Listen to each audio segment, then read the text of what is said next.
Macri eliminó el Fondo Federal Solidario, le quita a San Luis 418 millones de pesos. Las partidas se destinaban a la construcción de obra pública, escuelas, caminos, hospitales, ¿sí? Y el gobierno, haciéndose eco de una de las exigencias del fondo, digo, esto va a seguir, por lo tanto hay que estar atento. Decidió quitar el Fondo Federal Solidario y lo tenemos en línea al ministro de Gobierno, Justicia y Culto de la provincia, el doctor Eduardo Monés Ruiz. Eduardo, buen día, ¿cómo estás? Hola, buen día, Alberto. Buen día, David. Bien, bueno, Eduardo, queríamos hablar con vos, por eso te llamé antes de venir a la radio,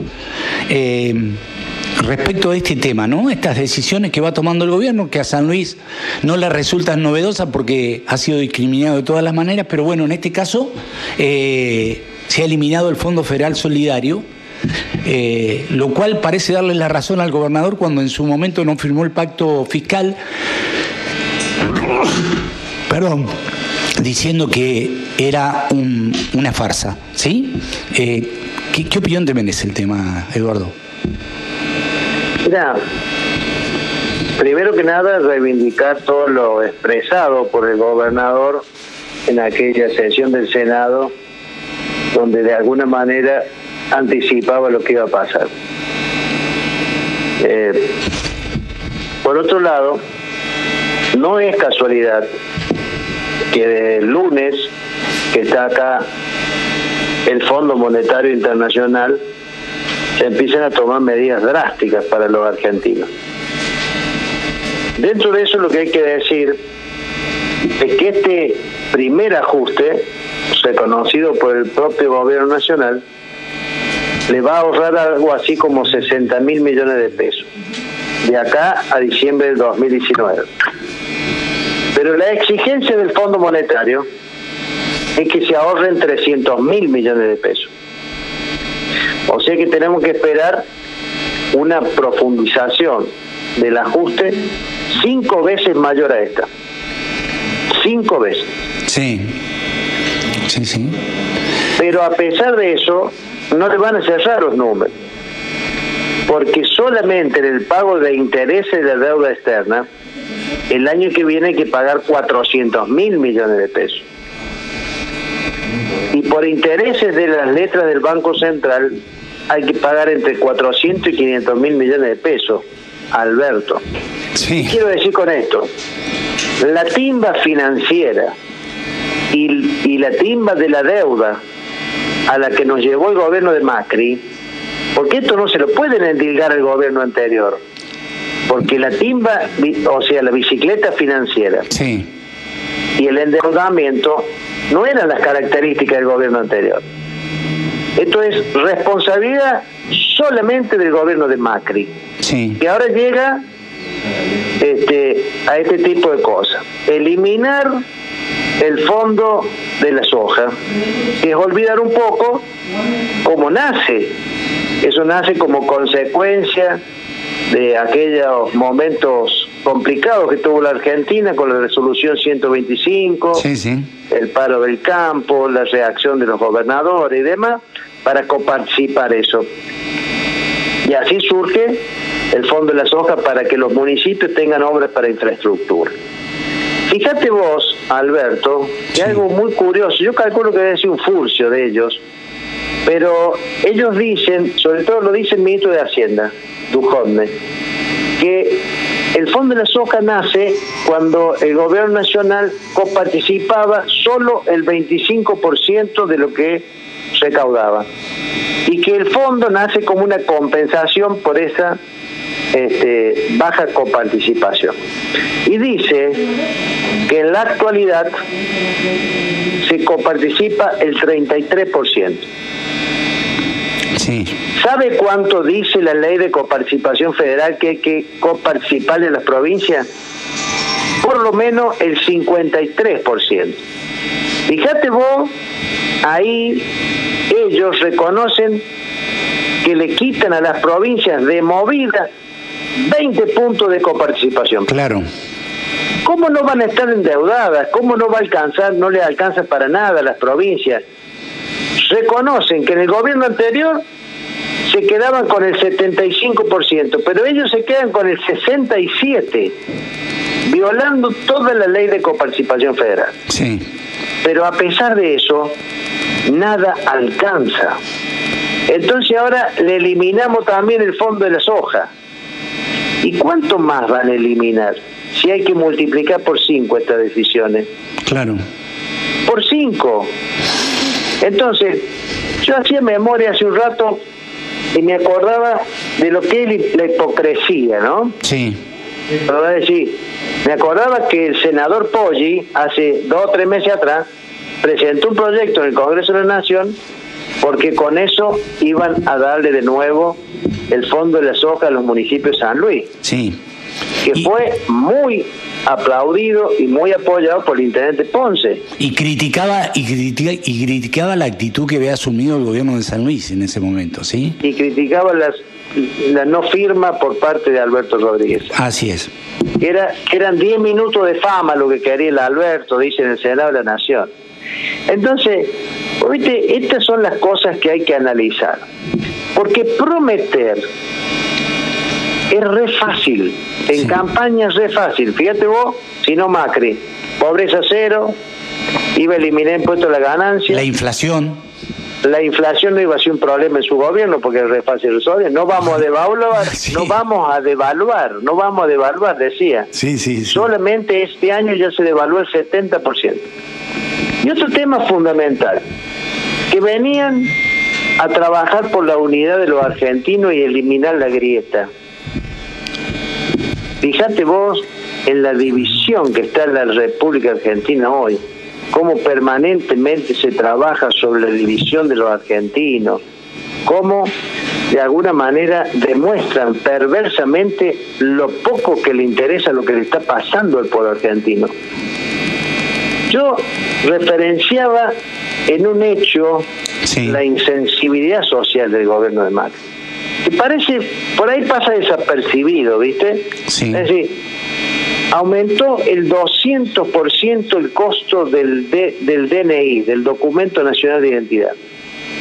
Desde el 1 de enero a la fecha, lo aumentó el 400%. Hoy cuesta 300 pesos. Sí.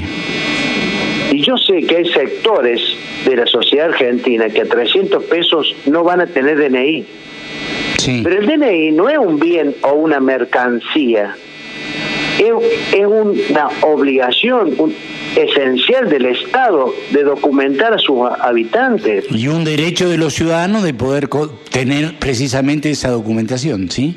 Claro, porque es lo que te permite ejercer la ciudadanía. Claro, exacto, sí. Pero yo le digo esto porque es la insensibilidad de un gobierno que ve todo como un bien, como algo que está en el comercio.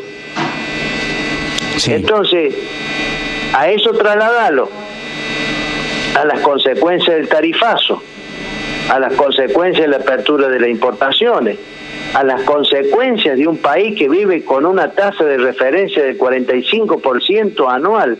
Cuando vos vas al banco, se traslada a que si querés sacar un préstamo al 70 o 80%. Sí. ¿Qué empresa, qué comercio, qué pyme puede convivir con esas tasas de interés? Entonces, esto que está llegando a la Argentina, que está pasando, es una consecuencia directa de las decisiones económicas tomadas por el gobierno de Macri. Hay que terminar con la perversidad esa de que Macri es bueno y que quiere pobreza cero. No, bueno, pero yo coincido absolutamente con todo tu análisis. Además, tiraste un montón de elementos que refrescan la memoria y que ponen en la consideración temas que por ahí, viste, la urgencia nos va tapando, ¿no? Yo creo que esto va a llevar a una situación social que va a generar una crisis. Digo, no quiero ser un agorero, no quiero poner las cosas en estos términos como para generar zozobra. Lo que digo es que a lo mejor nosotros acá no lo vivimos, Eduardo, y vos lo sabés mejor que nadie porque vos recorrés la provincia mucho más que yo. Nosotros no lo vivimos porque, bueno, San Luis ha generado anticuerpos que permiten que la cosa funcione. Es decir, que haya un círculo virtuoso que permite que la economía no se enfríe, que la gente acceda a cuestiones que son básicas pero que son imprescindibles. Bueno, y todos los días hay anuncios como el de ayer, bueno, y como lo de los otros días y demás, que reactivan la economía. Ahora, si vos vas al conurbano bonaerense, si vos vas al Gran Rosario, si vos vas al Gran Córdoba, si vos vas a lugares que son realmente de mucha densidad poblacional, la crisis es terminal. La crisis es terminal, ¿sí? Por lo tanto, digo, yo tengo la sensación como que se ha generado un caldo de cultivo para esas crisis que alguna vez nosotros hemos visto, que nos llevaron a la crisis del 2001 o cosas por el estilo. Uno no quisiera decir estas cosas, pero es casi inevitable que esto suceda. No sé si compartís el diagnóstico, ¿sí? No, pero Alberto, no solo que comparto lo que vos decís, sino que ratifico que si vos te tomás la molestia de leer los titulares de los diarios desde marzo de 2001 a diciembre, sí, y vas a ver que hay casi una sucesión de hechos que está pasando hoy en la Argentina. Sí, sí. Porque esto de vino el fondo y nos dio 50.000 millones de dólares, ya lo vivimos de la Rúa con el blindaje. Claro. ¿Se da cuenta? Y después inmediatamente empezaron los ajustes. Y fíjate vos, López Murphy recortaba los fondos de las universidades. ¿Qué están haciendo hoy? ¿Qué están haciendo? ¿Por qué están de paro todas las universidades argentinas? Recortando los fondos de las universidades. Recortando los fondos. ¿Qué hizo López Murphy? Bajó los salarios o los ingresos de los jubilados. Sí. Lo mismo.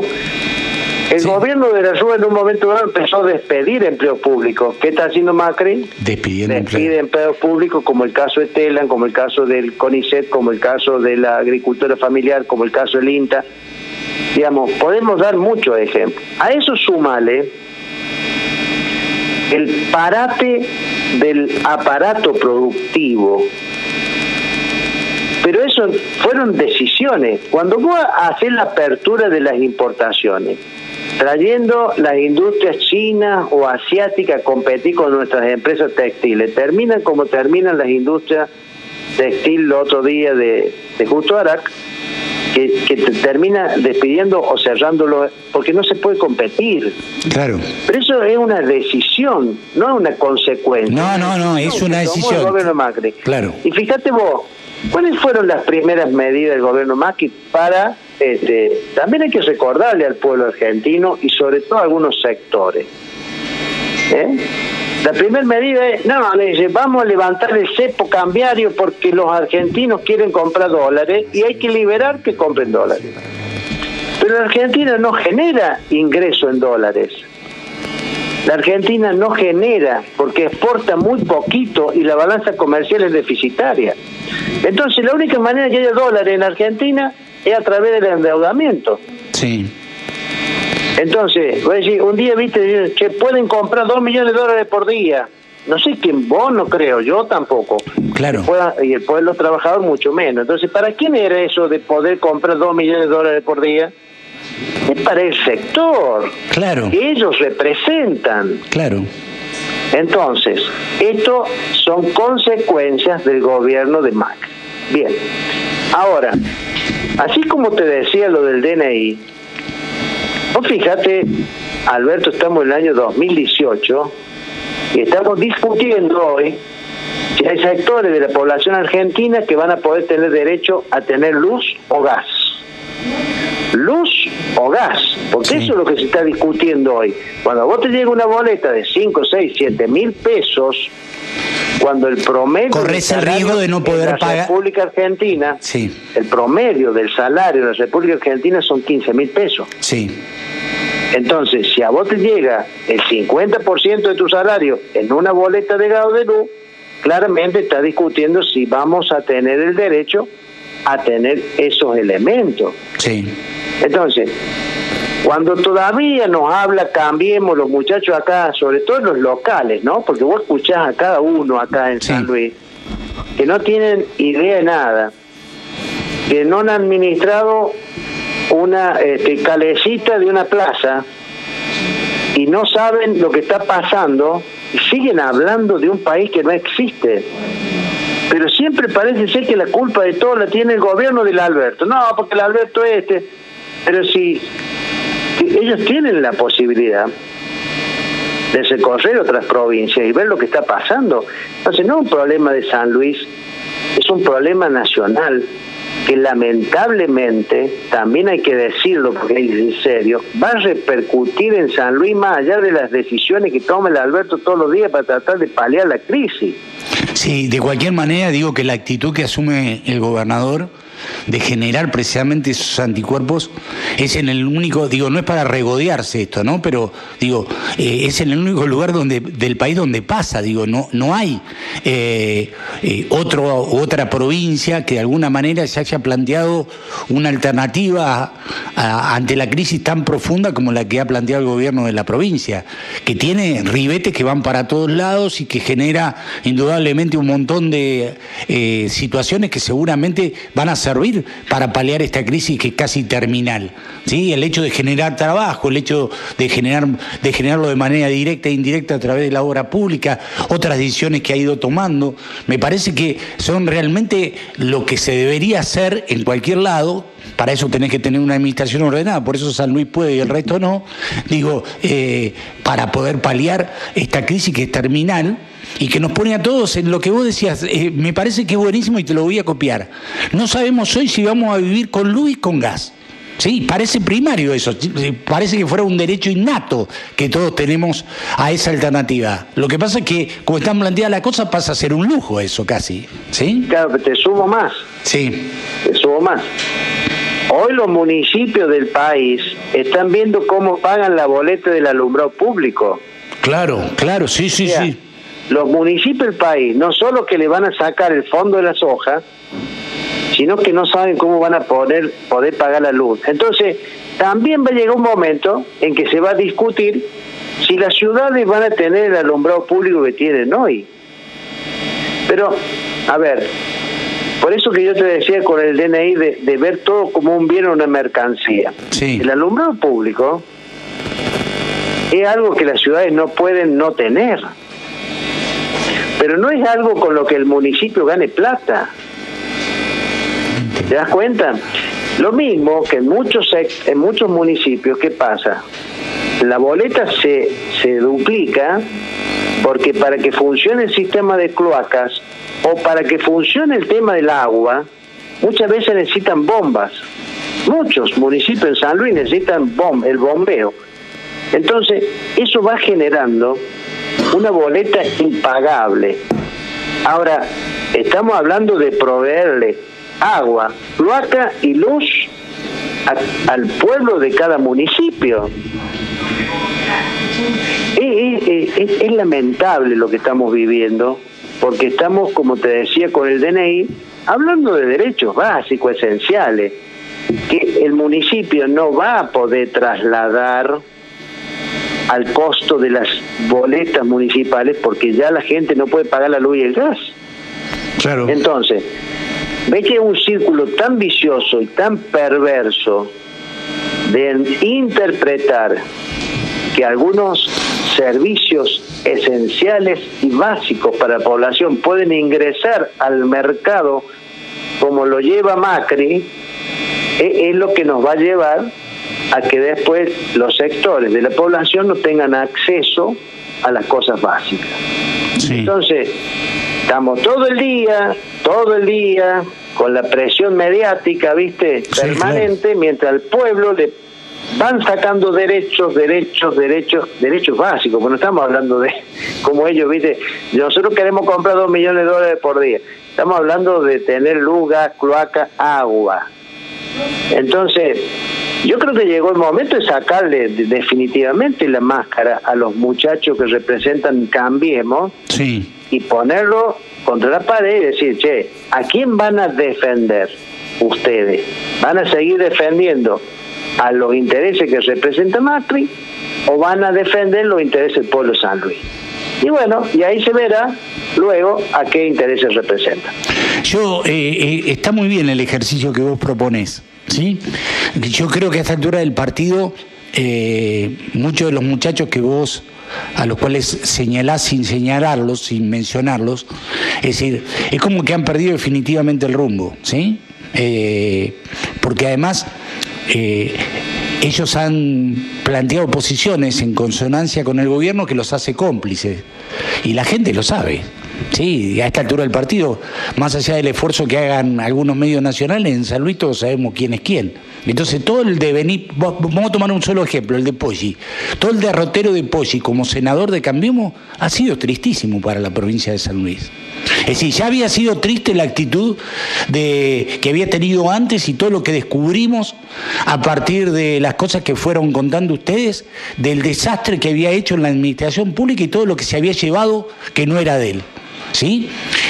Eso acentuado con su posicionamiento político lo saca fuera de la cancha definitivamente. Digo, por eso le pasa lo que le pasa.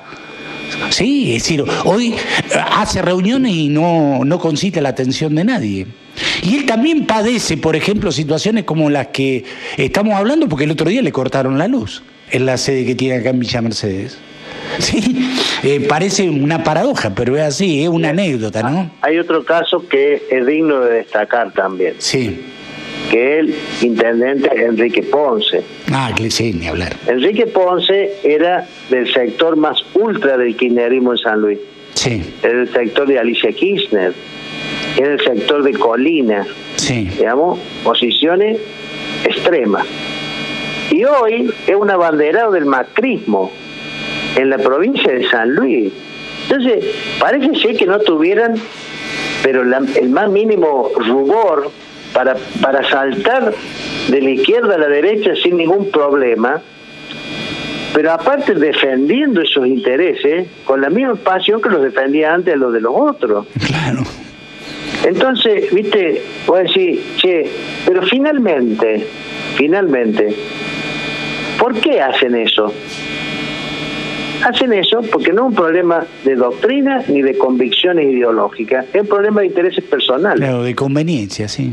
Entonces, vos fíjate que al Alberto lo pueden cuestionar en muchísimos temas, pero el tipo tiene una coherencia en su relación con el gobierno nacional envidiable, porque tiene la misma posición en todo su gobierno, en sus 3 mandatos tuvo la misma, defender los intereses de San Luis frente a los intereses del puerto.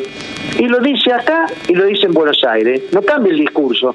Sí. No dice una cosa acá, como hacen muchos gobernadores, y van a Buenos Aires y se rodillan, ¿viste? Sí, sí. Lo vemos, que sí. El de Salta. No, ni hablar, sí, claro. Es un muchacho. Entonces, lo que no nos perdonan a nosotros, en definitiva, al Alberto, es la coherencia. Claro.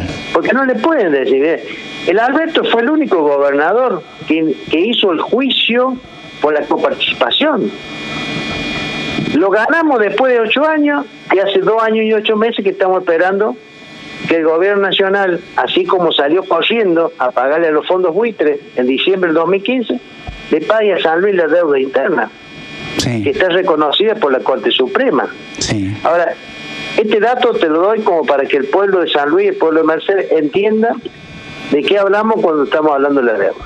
En noviembre del 2015, con el dólar a 9 pesos, parece mentira, ficción, pero estaba en 9 pesos. Sí.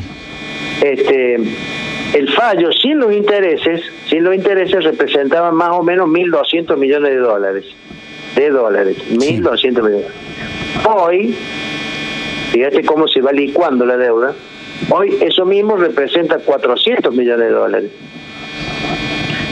Entonces, ve la premura, la pelea que da el Alberto todos los días para tratar de ver cómo arreglamos el tema de la deuda, porque se ve cómo se va licuando. Claro. Que es a lo que apunta el gobierno de Macri, licuar la deuda con las provincias argentinas. Entonces, esos son los intereses que tiene que defender cualquier representante del pueblo, porque los fondos son del pueblo. Sí. Y no escuchar esos discursos que escuchamos permanentemente de la oposición. Vos vieron lo que es la Cámara de Diputados de la provincia.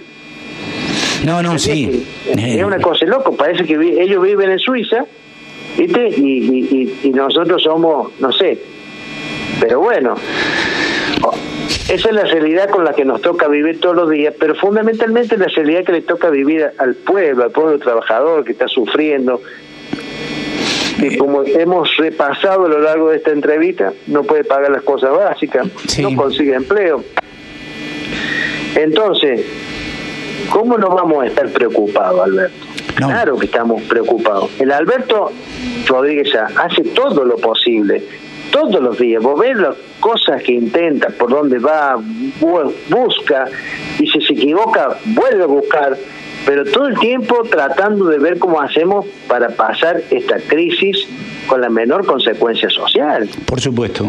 Pero es muy difícil. Es muy difícil y además yo creo, Eduardo, vos me decís, no, peor que esto no puede ser. Yo creo, y lo lamento, porque además ellos tienen que cumplir con ciertas exigencias del Fondo Monetario, los que lo va a llevar a hacer más recortes todavía, que no sé a dónde van a apuntar, pero a algún lado van a apuntar porque necesitan seguir bajando para que el gobierno le dé la plata que le permita de alguna manera pagar los intereses. Una cosa, digo, si vos lo contás, es imposible de que te lo crean, que vos te hayas endeudado con el fondo, que te exige que hagas explotar el país, nada más que para poder pagar los intereses de la deuda que ellos, de la plata que ellos te dieron. Digo, es una locura, ¿sí? Porque además, digámosle a la gente, no es que le dieron 50.000 millones, le dieron una parte y se la van a seguir dando en la medida que vayan cumpliendo los objetivos que le han trazado, y si no lo cumplen no le van a dar nada. Por lo tanto, estamos ante una situación realmente compleja, porque no hay manera, dada la matriz de este gobierno, que es mercantil, como bien vos decías, el gobierno gobierna para un determinado sector, es decir, que no lo haga. Por lo tanto, con certeza, vamos a vivir una situación todavía peor. Alberto, sí. Mirá, es fácil.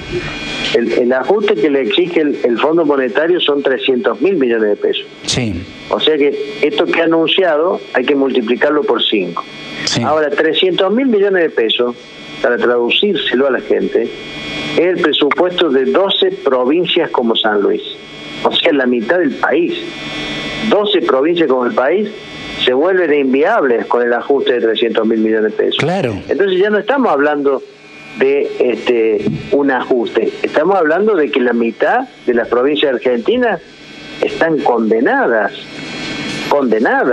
Entonces, guarda, porque hasta dónde se puede tolerar esta política, porque cuando vino el Fondo Monetario, cuando firmaron con el fondo, era nada más que para asegurar. El fondo viene por una sola cosa acá, asegurar el pago de los intereses. Sí. Porque primero te dan la plata y después, digamos, es muy básico, ¿no? Sí, sí, pero es así. Es muy básico, pero es así.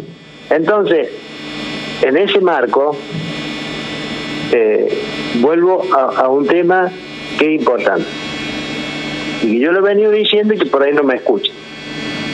Es decir, todos los que tienen responsabilidad de gestión tienen que estar pensando en esto, en las consecuencias de estas políticas del gobierno Macri. No podemos estar distraídos con otra cosa, porque el pueblo argentino va a sufrir y está sufriendo. Entonces, no es justo que por ahí algunos adelanten situaciones que no hay que adelantar, porque el pueblo nos está reclamando otra cosa. Nos está reclamando que nosotros estemos pensando en cómo está viviendo el pueblo argentino. Claro. Eso necesitamos. Eduardo, te agradecemos mucho que nos hayas atendido. Estamos obligados a hablar de estos temas, quisiéramos hablar de otros, ¿no? Quisiéramos hablar de situaciones que son superadoras, pero todo lo que de alguna manera tocamos nos obliga a un análisis pormenorizado para ver cómo hacemos para intentar paliar los efectos de toda esta crisis provocada, porque además es una crisis provocada. Digo, el gobierno decidió que las cosas fueran así, podrían haber sido de otra manera, pero el gobierno decidió que fueran así, ¿sí?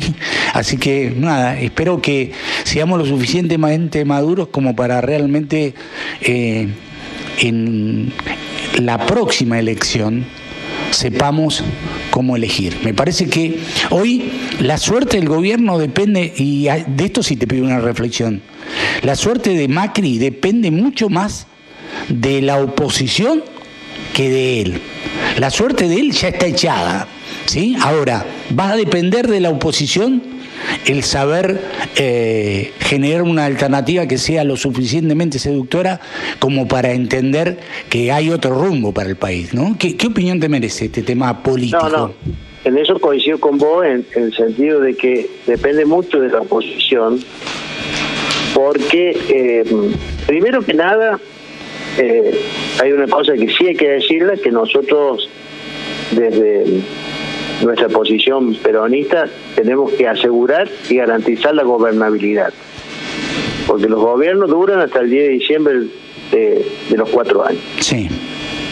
Ahora, ese garantizar la gobernabilidad tiene que ser con la defensa de los intereses del pueblo de cada provincia. No es ir a entregarse a Buenos Aires para asegurar la gobernabilidad arreglando los intereses propios, sino los intereses del pueblo. Y por otro lado, el peronismo tiene que ponerse los pantalones largos, estar a la altura de los tiempos y lograr tener una oferta electoral que al pueblo argentino le sea atractiva y al mismo tiempo seria. Sí. Porque esos son los temas. Sí, sí. Entonces, eso es lo que tiene que hacer el peronismo, reorganizarse en base a esta situación donde le han devuelto al pueblo peronista, sus dirigentes, el Partido Justicialista, que nunca debió haber sido intervenido, y tener la grandeza, los dirigentes nacionales, de entender la situación y en ese andarivel reorganizar como hay que reorganizar el Partido Justicialista, trabajar para la unidad, porque nada sirve, no puede terminar fraccionándose el peronismo en un momento donde hay que defender solamente los intereses de la patria. Por supuesto. Entonces, asegurar la gobernabilidad es lo primero y está bien. Y también asegurar la gobernabilidad teniendo como norte que hay que defender los intereses del pueblo. Y en eso el peronismo normalmente termina ubicándose bien. Por lo tanto, confío en que los dirigentes nacionales del peronismo entiendan y comprendan de alguna manera la situación que se vive y también que es casi una obligación encontrar un buen candidato, una buena oferta electoral que le dé la esperanza al pueblo argentino, porque no se puede vivir sin esperanza. No se por puede. Supuesto, claro. Es cierto lo que vos decís por ahí. Lamentablemente podríamos estar hablando de otras cosas y tenemos que mirar casi permanentemente para atrás, sin darle al pueblo argentino lo que necesita, que es esperanza, un futuro, saber hacia dónde vamos, aunque sea duro, pero saber hacia dónde vamos. Sí, darle certezas, es decir, yo creo que, si querés lo evaluamos entre los dos esto, pero me parece que lo primero sería recrear la confianza y el optimismo, ¿no? Porque indudablemente hoy lo que existe es un enorme pesimismo. Y después, darle también certeza respecto al rumbo que se va a tomar, para que no sigamos viviendo de sorpresa tras sorpresa. Me parece que no es tan compleja la cosa en cuanto a esto, es compleja en cuanto a la herencia que se va a recibir, pero me parece que el peronismo lo puede hacer porque es el único que entiende cómo hacer para poder salir de este tipo de cuestiones tan críticas, ¿no? Porque ya lo ha hecho otra vez. Sí, en el 2001 el peronismo se hizo cargo y la cosa se puso el auto de nuevo arriba de la ruta que estaba en la banquina. Bueno, me parece que es lo que va a haber que volver a repetir. Y yo también aspiro a que exista un espíritu de grandeza en nuestros dirigentes nacionales como para poder generar esta alternativa. ¿Sí? Ojalá. ¿Sí? Ojalá así sea y comprendan. Fíjate vos, hoy... fíjate cómo pasa, qué rápido que es la situación en la Argentina, ¿no? Porque en enero, febrero de este año, el conjunto de la dirigencia política argentina decía, no, la reelección de Macri está descartada, ya es una realidad. Sí. Y ahí surge el gobernador con esa frase esperanzadora de hay 2019, ¿no? Sí, claro. Y fíjate vos, pasaron 6 meses y hoy fíjate lo que estamos hablando. Estamos hablando de que el gobierno de Macri, medio que va a haber que hacerle un pulmotor para que siga funcionando, porque entregado como está, con la crisis económica que tenemos, con el Fondo Monetario en Argentina y con la crisis social que se vive, ahí queda. Entonces pasamos en 6 meses de la reelección sí o sí a ver cómo termina el mandato. Fíjate vos lo que es la Argentina, ¿no? Es así. Eduardo, como siempre, un gustazo hablar con vos, ¿eh? Gracias. Muchas gracias a ustedes. Un saludo a todos, Villa Mercedes. Eduardo Mones Ruiz, el